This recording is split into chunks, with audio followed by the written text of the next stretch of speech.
முதன்முறையாக முரசொலி செல்வம் மாமா விருது திரு ஏஎஸ் பன்னீர்செல்வம் அவர்கள். முரசொலி செல்வம் மாமா பெயரில் நம்ம முதல் விருது மிகச்சரியான விருதாளர்களுக்கு சென்று சேருகின்றது. திரு ஏஎஸ் பன்னீர்செல்வம் அவர்கள் கிட்டத்தட்ட அரை நூற்றாண்டு காலம் பத்திரிகை துறையில் அனுபவம் பெற்றவர். தி ஹிந்து, பிசினஸ் இந்தியா, அவுட்லுக் போன்ற இந்தியாவின் தலை சிறந்த பத்திரிகைகளில் முக்கிய பொறுப்புகளில் பணியாற்றியவர். இங்கிலாந்தில் உள்ள ஆக்ஸ்போர்ட் பல்கலைக்கழகத்தில் ராய்டர்ஸ் ஃபெல்லோவாக தேர்ந்தெடுக்கப்பட்டவர். ஒன்றிய மாநில அரசு உறவுகள் பற்றி விரிவான ஆய்வை மேற்கொண்டவர்கள். 10 ஆண்டுகள் தெற்காசிய ஊடக வளர்ச்சி நிறுவனமான பானோஸ் சவுத் ஏசியாவுடைய மேனேஜிங் டைரக்டராக திரு ஏஎஸ் பன்னீர்செல்வம் அவர்கள் சிறப்பாக செயல்பட்டார்கள். Global forum for media development துணை தலைவராக சிறப்பாக பணியாற்றினார்கள்.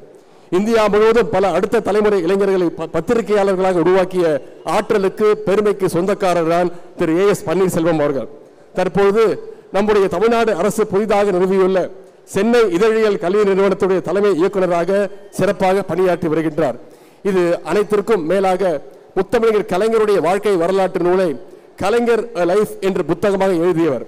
முத்தமிழர் கலைஞருடைய பெருவாழ்வை தன்னுடைய புத்தகத்தின் மூலமாக உலகமெங்கும் கொண்டு சேர்த்தவர் தான் திரு ஏஎஸ் பன்னீர்செல்வம் அவர்கள்.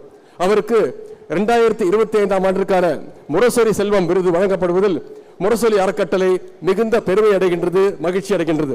இந்த நேரத்தில் அவருக்கு நம்முடைய வாழ்த்துக்களையும் கரவொலியையும் தெரிவித்துக் கொள்வோம். அதேபோல் இங்கு விருது பெற்றுள்ள கழக துணை பொதுச் செயலாளர் அத்தை கனிமொழி கருணாநிதி உள்ளிட்ட அத்தனை விருதாளருக்கும் நம்முடைய வாழ்த்துக்களையும் கைத்தட்டல்களையும் தெரிவித்துக் கொள்வோம். கழகத்திற்கு எவ்வளவோ சிறப்புகள் உண்டு, வரலாறுகள் உண்டு. அந்த வரலாறுகளின் வரிசையில் இந்த கரூர் முப்பெரும் விழாவும் நிச்சயம் இடம்பெறும். கலைஞர் அவர்கள் முதலாக நின்று வென்ற இந்த கரூர் மாவட்டத்திலிருந்து 4 தொகுதியிலிருந்து 2026க்கான கழகத்தின் வெற்றி கணக்கை துவங்குவோம். வெல்வோம் 200, படைப்போம் வரலாறு. நன்றி, வணக்கம்.